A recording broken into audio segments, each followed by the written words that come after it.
So Dricus, we are a few days away from that big fight with Robert Whittaker. That is really important for the future in that middleweight category. A lot of people are saying that Robert is the huge favorite. Did you hesitate to take that fight? Yeah, I mean, Robert is the huge favorite. I think it's minus 400 last time I checked, but the odds don't really matter to me. Even the fight that I was the favorite in, the fights that I was the underdog in, I can't even remember those. It doesn't matter to me because no odds can win the fight. It's when you step in there, you're the only one who can win a fight or lose a fight. So I don't care about odds, but there was no hesitation. This fight was made.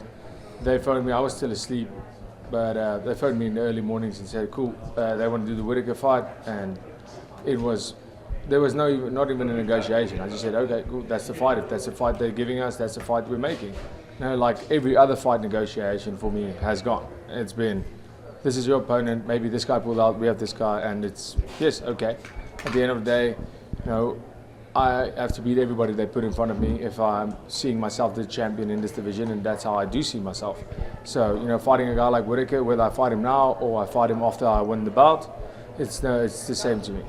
In what aspect of the game do you think you're superior to Robert?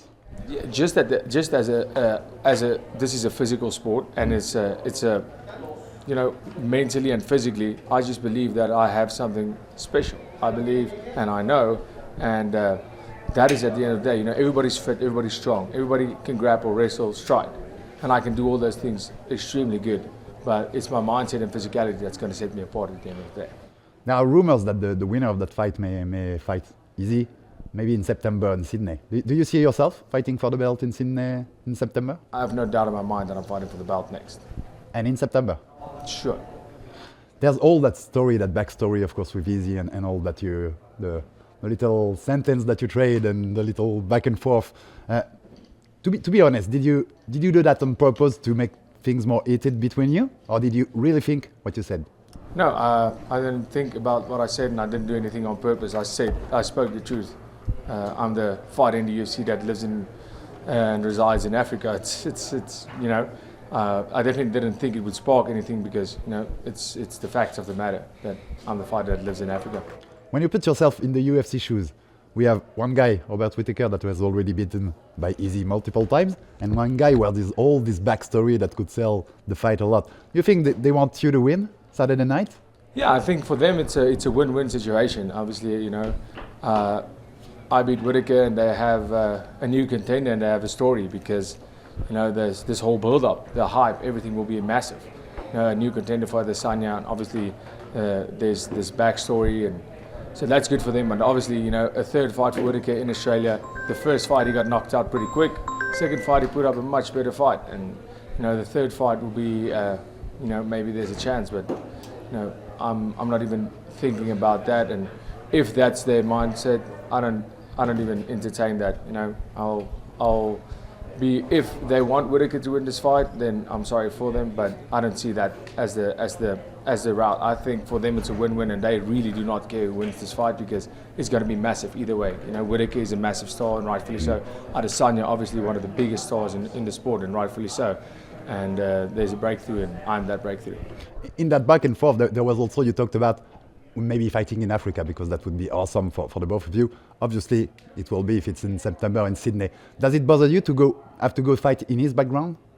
Not at all. I'll fight wherever I need to. For me, this is not my home. So, I'm fighting Whittaker on neutral ground if you can. But obviously, Whittaker being an absolute fan favorite, and rightfully so, he's been in the sport for a very long time, and he has earned that. He has earned that respect that he has. But this is neutral ground for me. This is not my home ground, and if I have to go to Australia, which is more enemy territory at that stage, then so be it. I'm a conqueror, and I'll conquer that land as well. And do you see Easy as another kind of beast than Robert Whittaker? Do you think there's a real gap between the two of them? No, I think the styles is that's setting them apart. Easy being very long, I'm quite a bit taller than Whittaker. I just think some guys have other guys numbered. That's just the style they have that's contrasting, and it hasn't been in favour of Whittaker. But saying that Israel Adesanya is an incredible fighter. He is he's just short or right there of being the greatest middleweight of all time. He's reaching that status. He's definitely in that conversation alongside Anderson Silva. But he is, like I said, deserving of all the credit he gets because he is such a great champion. And then you have Robert Whittaker, who in a universe where Adesanya is not there is 100% the champion and still reigning. He has not lost against anybody else than Adesanya. So, it's not the gap between them that I see, but I do see a clash of styles and two completely different styles that, Whittaker just doesn't seem to have the code and being able to crack the code of Adesanya's style.